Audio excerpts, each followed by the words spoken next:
اعوذ باللہ من الشیطان الرجیم بسم اللہ الرحمن الرحیم ثم ان مرجعہم لإلی الجحیم۔ پچھلی آیت میں بات چل رہی تھی کہ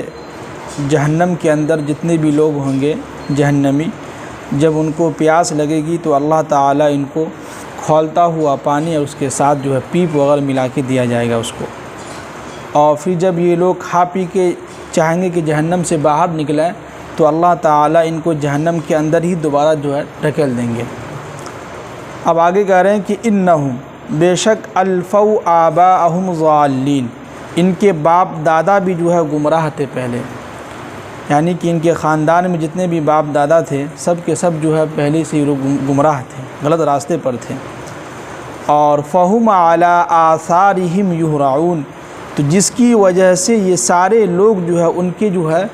ان کی پیروی کر رہا ہے اور ان کے دیکھا دیکھی ان کے پیچھے چل رہا ہے۔ یعنی کہنے کا مطلب یہ ہے کہ یہ سارے لوگ یہ کہتے تھے کہ ہمارے باپ دادا اس سے پہلے یہ بت والا کام کرتے تھے، ان کا یہ دین تھا، تو ہم اپنے باپ دادا کے دین کو چھوڑ کر کیسے ہم تمہارے ایک اللہ کی بات کریں، کیسے ہم تمہارے دین کو اپنا لیں، اسلام مذہب کو اپنا لیں، یہ ہو نہیں سکتا ہے۔ اب آگے کہہ رہے ہیں کہ وَلَقَدْ ضَلَّ قَبْلَهُمْ أَكْثَرُ الْأَوَّلِينَ،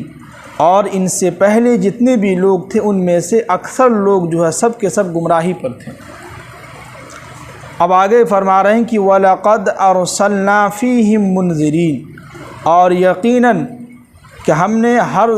سمجھیے کہ ان کے درمیان ڈرانے والا خبردار کرنے والا ضرور بھیجا تھا ان کے درمیان، یعنی کہ ہر قوم کے درمیان اللہ تعالیٰ نبی کو بھیجتے تھے، لیکن اس کے باوجود بھی یہ سارے لوگ کیا کرتے تھے، ان کی باتوں کو نہیں مانتے تھے۔ اب ایک چیز یہاں پر غور کیجئے گا جو ہمیں نظر آیا اس کا مطالعہ سے، کہ اللہ تعالیٰ نے جگہ جگہ پہ منذرین کا لفظ استعمال کیا ہے، یعنی کہ خبردار کرنے والا، ڈرانے والا۔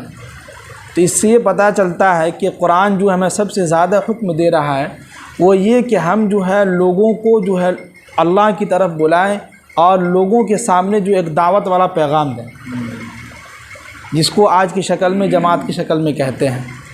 یہ جس کو کہ اسی جماعت کی وجہ سے اور اسی جماعت کی برکت کی وجہ سے ہندوستان ہی نہیں پوری دنیا کے اندر دین کا ابھی پھیل رہا ہے، اور دھیرے دھیرے لوگ اسلام میں داخل ہو رہا ہے۔ ابھی کیرلا کی ساؤتھ فلم آتی جو ساؤتھ فلم کی ہیروئن وہ 2 دن پہلے اسلام قبول کی ہے، کیرلا کی رہنے والی ہے، اور 2 دن پہلے ہی وہ اسلام قبول کی ہے، اور اس کا کہنا یہ ہے کہ ہم زیادہ تر دعوت و تبلیغ والا زیادہ تر قرآن کا ترجمہ ہوتا ہے اس کو ہم نے سنا، پورے قرآن کا ترجمہ ہم نے سنا، اس کو خود بھی پڑھا، تو سمجھ میں یہی آیا کہ اللہ تعالیٰ پورے قرآن کے اندر اپنی ہی تعریف کر رہے ہیں، اور 2 ہی چیز کو ڈیفینڈ کر رہے ہیں کہ جو اچھا کر کے آئے گا اس کو ہم جنت کے اندر داخل کریں گے، جو برا کر کے آئے گا، جو کافر ہوگا اس کو ہم جہنم کے اندر داخل کریں گے۔ تو وہ اپنے بیان میں کہہ رہے تھے کہ ہم نے اسلام سے بہت متاثر ہوا، اور میں کئی دنوں سے وہ کہہ رہے تھے کہ ہم اسلام میں داخل ہو چکے تھے کئی دنوں سے، لیکن ہم لوگوں کو بتلا نہیں رہے تھے کہ ڈر کی وجہ سے کہ ہمارے فیملی کے لوگ کیا کہیں گے، لوگ کہیں گے کہ دیکھو اسلام قبول کر لیا۔ تو آج سمجھے کہ ہمت کر کے ہم نے پورے میڈیا والوں کے سامنے انہوں نے بیان کر دیا کہ ہم اسلام قبول کرتی ہوں، اور وہ کل ہی پرسوں اسلام قبول کی ہے، اس کے بعد عمرہ کرنے چلی گئی ہے۔ یہ دیکھیں، یہی جماعت کی وجہ سے، یہی جماعت کی برکت کی وجہ سے اللہ نے دنیا کے اندر مولانا طارق جمیل جیسا انسان پیدا کیا ہے۔ مولانا طارق جمیل صاحب خود بیان کرتے ہیں کہ ہم 3 دن کی جماعت میں نکلے تھے، بس اس 3 دن کی جماعت میں اللہ نے ایسا دل ہمارا بدل دیا کہ ہم سیدھے مولانا بن کے ہی گھر واپس آئے۔ آج ان کو پوری دنیا کے لوگ سنتے ہیں، ان کو کئی لوگ سکھ لوگ ان کے بیان کو سنتے ہیں، غیر مذاہب کے لوگ ان کے بیان کو سنتے ہیں، اسی جماعت کی برکت کی وجہ سے۔ اس لیے قرآن بار بار کہہ رہا ہے ہمیں اس پہ غور کرنا ہوگا۔ قرآن یہ کیوں کہہ رہا ہے کہ منذرین، قرآن یہ کیوں کہہ رہا ہے کہ تم لوگوں کو اللہ کی طرف بلاؤ۔ پورے قرآن میں آپ کہیں بھی دکھا دیجئے کوئی ایک آیت ایسی ہو جس میں یہ بتایا گیا ہو کہ ہاتھ کہاں باندھنا ہے، کہیں نہیں ہے۔ قرآن تو یہ کہہ رہا ہے کہ لوگوں کو پہلے اللہ کی طرف بلاؤ، پھر اس کے بعد اللہ کے نبی کی حدیث ہے حدیث کے ذریعے سے جو جس کو جو سمجھ میں آئے، 4 فقہ ہے، جس کو جو سمجھ میں اس پہ عمل کرے۔ لیکن قرآن تو پہلے ہمیں یہ کہہ رہا ہے کہ پہلے لوگوں کو اللہ کی طرف بلائیے، پہلے لوگوں کے سامنے اللہ کی تعریف کیجیے۔ یہ زمین کس نے بنایا ہے؟ آسمان کس نے بنایا ہے؟ آسمان میں چاند، سورج، ستارے کس نے لگائے ہیں؟ یہ جو ہے گائے ہے، بھینس ہے، ان سب چیزوں کو اللہ نے کس لیے پیدا کیا ہے؟ ان سب چیزوں کو پہلے لوگوں کے سامنے بیان کرنا ہوگا، تب جا کے لوگ دھیرے دھیرے اسلام میں داخل ہوں گے۔ اور اللہ کا شکر ہے کہ دھیرے دھیرے داخل ہو رہے ہیں، اس لیے کہ مفتی تقی عثمانی صاحب جو ہے بیان میں کہہ رہے تھے، انہوں نے اپنی کتاب میں لکھا ہے کہ اس دین کو نہ کوئی مٹا سکتا ہے نہ کوئی مٹا سکے گا، اور اس دنیا کے اندر نہ کوئی مسلمان کو مٹا سکتا ہے نہ مٹا سکے گا کوئی، نہ دین کو یعنی اسلام کو کوئی مٹا سکتا ہے نہ مسلمان کو، کوئی نہیں مٹا سکتا اس کو۔ یہ 2 چیزیں ہیں، تو لہٰذا ہم لوگ کو اس پہ غور کرنا ہوگا۔ اور ابھی سمجھیے کہ عید کے بعد جو ہم گھر گئے تھے عید کے موقع پر، تو عید کے بعد جو ہے مسجد میں کچھ ایسی باتیں، ہمارے محلے کی مسجد میں کچھ ایسی باتیں ہو گئی تھی جو آپس میں ذمہ داروں میں کچھ باتیں ہو گئی تھی، آپس میں جو ہے بحث مباحثہ ہو گیا تھا۔ تو ان کے جو ذمہ دار تھے وہ کہنے لگے کہ جو ہے مسجد کے اوپر جو ہے مسجد میں جو جماعتیں آتی ہیں ان پہ پابندی لگائی جائے۔ تو 1-2 لوگوں نے کہا کہ ہاں ہاں ہاں، تو اسی پر جو ہمارے گاؤں کے جو محلے کے جو امیر ہے جماعت، اس نے کہا کہ کیسے، کیوں، آپ اس سے کیا تکلیف ہے؟ تو بہت بات چیت ہوئی۔ اس کے دوسرے دن ہو کے ہی جس نے کہا تھا کہ جماعت پر پابندی لگایا جائے، وہ خود اپنے بیٹا کو کھینچ کر کے لایا امیر صاحب کے پاس، کہا کہ ہم آپ کے سامنے ہاتھ جوڑتے ہیں، ہمارے بیٹے کو جماعت میں نکال دیجیے، جماعت میں لے جائیے، میرا بیٹا بگڑ گیا، خراب ہو گیا، رات بھر جو ہے دارو پیتا ہے، جو سگریٹ پیتا ہے، برے دوستوں کا صحبت میں رہنے لگا ہے،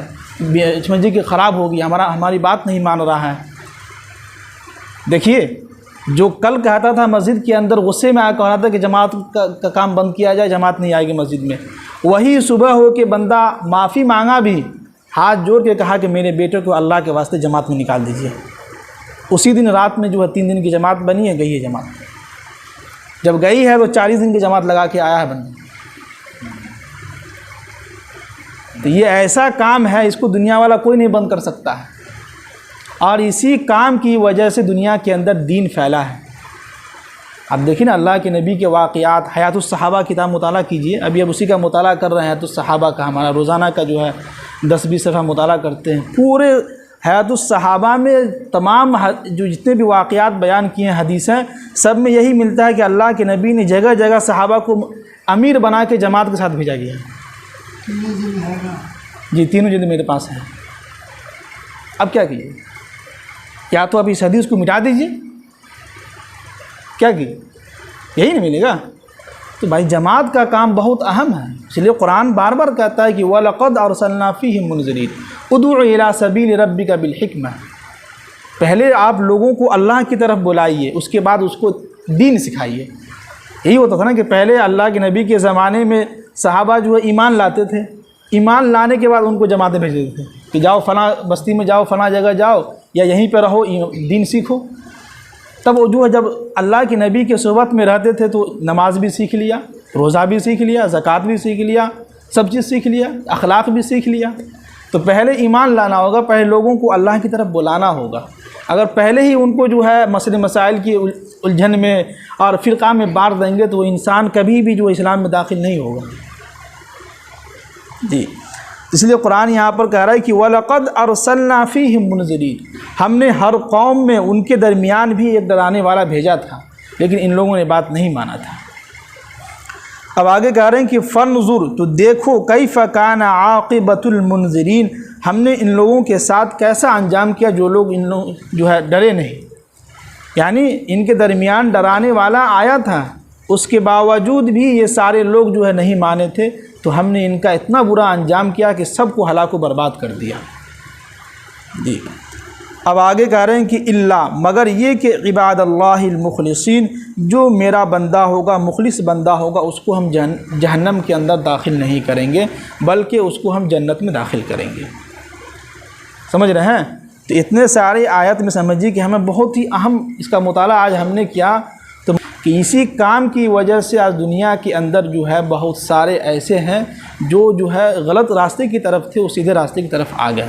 اور ہم لوگوں نے اپنے محلے میں، علاقے میں، شہر میں دیکھا کچھ ایسے نوجوان تھے جو 5 سال پہلے ان کو دیکھتے تھے، بال اتنے لمبے لمبے ہیں، سر عام روڈ پر سگریٹ پی رہا ہے، امام سے بدتمیزی کر رہا ہے، سب سے جو ہے آج اسی کو ہم لوگ دیکھتے ہیں تو کتنا پکا نمازی ہے، چہرے پہ داڑھی، لگتا ہے کہ مفتی بن گیا ایک دن میں 40 دن کی جماعت میں۔